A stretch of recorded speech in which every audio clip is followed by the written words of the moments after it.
Hi students, welcome to Anu educational studies. 5ನೇ ತರಗತಿ ಕನ್ನಡ ಭಾಗ 1 ಪದ್ಯ ಭಾಗ 4 ಕನ್ನಡ ಬರ್ರಿ ನಮ್ಮ ಸಂಗಡ. ಹಿಂದಿನ ವಿಡಿಯೋದಲ್ಲಿ ನಾವು ಪದ್ಯ ಭಾಗ 3 ವಚನಗಳು ಪದ್ಯದ ಅಭ್ಯಾಸದ ಎಲ್ಲ ಪ್ರಶ್ನೋತ್ತರಗಳಿಗೆ ಉತ್ತರಿಸಿದ್ದೇವೆ. ಈ ವಿಡಿಯೋದಲ್ಲಿ ಕನ್ನಡ ಬರ್ರಿ ನಮ್ಮ ಸಂಗಡ ಈ ಪದ್ಯದ ಅಭ್ಯಾಸದ ಎಲ್ಲ ಪ್ರಶ್ನೋತ್ತರಗಳಿಗೆ ಉತ್ತರಿಸೋಣ. ಇಲ್ಲಿ ನೀವು ಕೃತಿಕಾರರ ಪರಿಚಯವನ್ನು ಕೂಡ ನೋಡಬಹುದು. ಚಂದ್ರಶೇಖರ್ ಪಾಟೀಲ್ ಪದಗಳ ಅರ್ಥಗಳನ್ನು ಕೊಟ್ಟಿದ್ದಾರೆ. ಅಭ್ಯಾಸ: ಕೆಳಗಿನ ಪ್ರಶ್ನೆಗಳಿಗೆ ಉತ್ತರಿಸಿ. ಮೊದಲನೇ ಪ್ರಶ್ನೆ, ಎಲ್ಲೆಲ್ಲೋ ಏನೆಂದು ಉಸಿರಬೇಕು ಎಂದು ಕೊಡಲಾಗಿದೆ. ಉತ್ತರವನ್ನು ಬರೆಯೋಣ. ಅಭ್ಯಾಸದ ಪ್ರಶ್ನೋತ್ತರಗಳನ್ನು ಬರೆಯುವ ಮೊದಲಾಗಿ ನಾವು ಕೃತಿಕಾರರ ಪರಿಚಯವನ್ನು ಬರೆದಿದ್ದೇವೆ.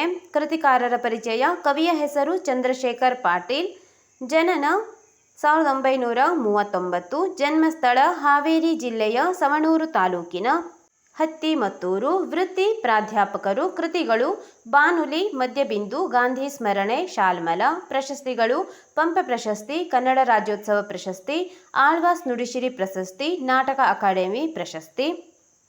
ಈಗ ನಾವು ಅಭ್ಯಾಸದ ಪ್ರಶ್ನೋತ್ತರಗಳಿಗೆ ಉತ್ತರಿಸೋಣ. ಎಲ್ಲೆಲ್ಲೂ ಏನೆಂದು ಉಸಿರಬೇಕು. ಉತ್ತರ: ಎಲ್ಲೆಲ್ಲೂ ನಮ್ಮ ನುಡಿ ಕನ್ನಡ ಎಂದು ಉಸಿರಬೇಕು. ಪ್ರಶ್ನೆ ನಂಬರ್ 2, ಕೈಯ ತುಂಬ ಏನು ಬೇಕು ಎಂದು ಕೇಳಲಾಗಿದೆ. ಉತ್ತರ: ಕೈಯ ತುಂಬ ಕೆಲಸ ಬೇಕು. ಪ್ರಶ್ನೆ ನಂಬರ್ 3, ನೇಸರ ಏನನ್ನು ಬಿತ್ತಬೇಕು.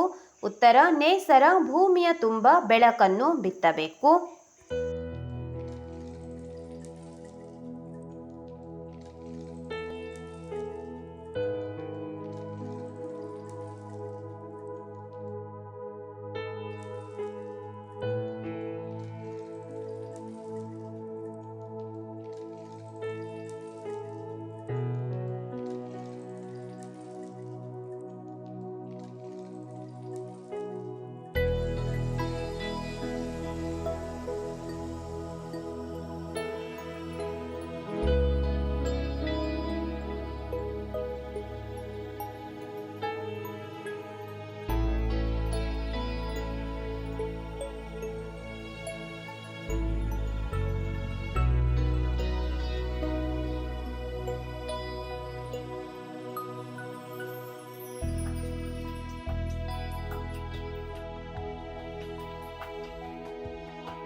ಪ್ರಶ್ನೆ ನಂಬರ್ 4, ಎದೆಯ ತುಂಬ ಯಾವುದು ತುಳುಕಬೇಕು ಎಂದು ಕೇಳಲಾಗಿದೆ. ಉತ್ತರ: ಎದೆಯ ತುಂಬ ಪ್ರೀತಿಯ ಬೆಳದಿಂಗಳು ತುಳುಕಬೇಕು.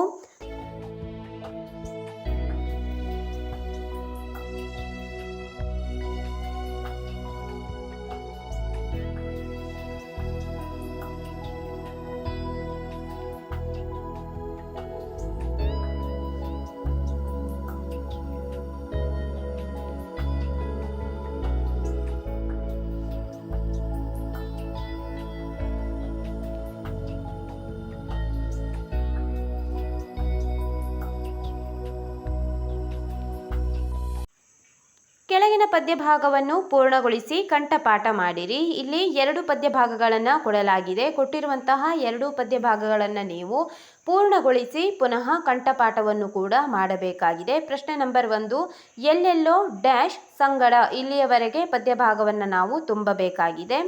ಎಲ್ಲೆಲ್ಲೋ ಉಸಿರಬೇಕು ನಮ್ಮ ನುಡಿ ಕನ್ನಡ, ಸಿರಿನಾಡನ್ನು ಕಟ್ಟಲಿಕ್ಕೆ ಬರ್ರಿ ನಮ್ಮ ಸಂಗಡ. ಇಲ್ಲಿ ಮೊದಲನೇ ಪದ್ಯ ಭಾಗವನ್ನು ಈಗ ನಾವು ಪೂರ್ಣಗೊಳಿಸಿದ್ದೇವೆ.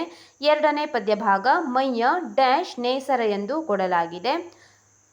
ಪೂರ್ಣಗೊಳಿಸೋಣ. ಮೈಯ ತುಂಬ ಬಟ್ಟೆ ಬೇಕು, ನೆತ್ತಿಗೊಂದು ಆಸರ, ಭೂಮಿ ತುಂಬ ಬಿತ್ತಬೇಕು ತನ್ನ ಬೆಳಕು ನೇಸರ.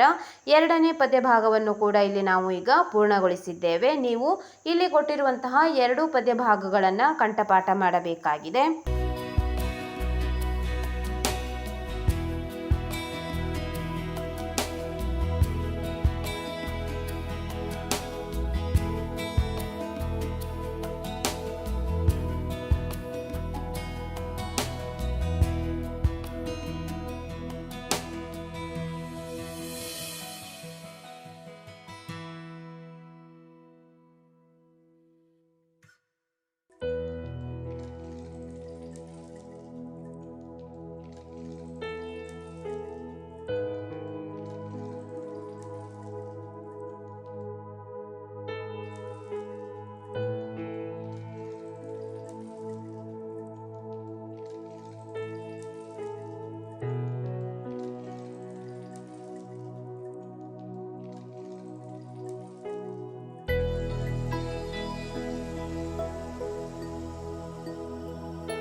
ಭಾಷಾಭ್ಯಾಸ.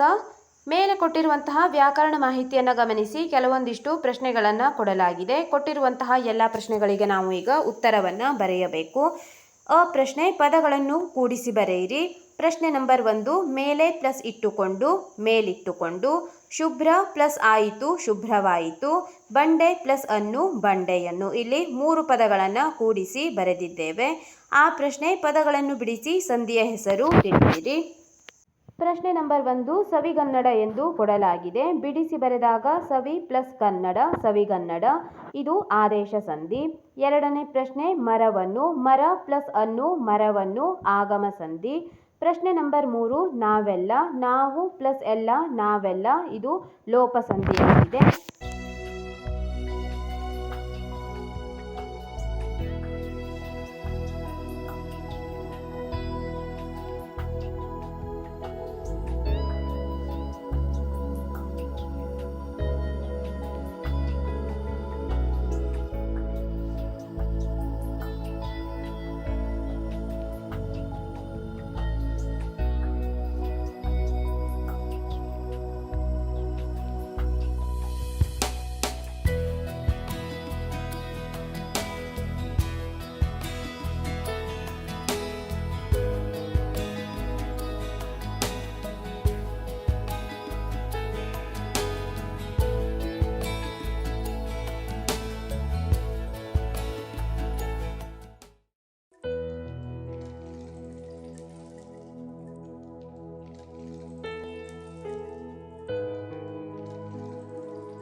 ನಾಲ್ಕನೇ ಪ್ರಶ್ನೆ, ದಾರಿಯಲ್ಲಿ ದಾರಿ ಪ್ಲಸ್ ಅಲ್ಲಿ ದಾರಿಯಲ್ಲಿ ಆಗಮ ಸಂಧಿ.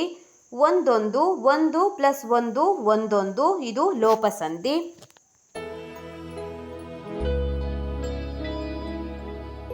ಈ ವಿಡಿಯೋದಲ್ಲಿ ನಾವು ಪದ್ಯ ಭಾಗ 4 ಕನ್ನಡ ಕನ್ನಡ ಬರ್ರಿ ನಮ್ಮ ಸಂಗಡ ಈ ಪದ್ಯದ ಅಭ್ಯಾಸದ ಎಲ್ಲ ಪ್ರಶ್ನೋತ್ತರಗಳಿಗೆ ಉತ್ತರಿಸಿದ್ದೇವೆ.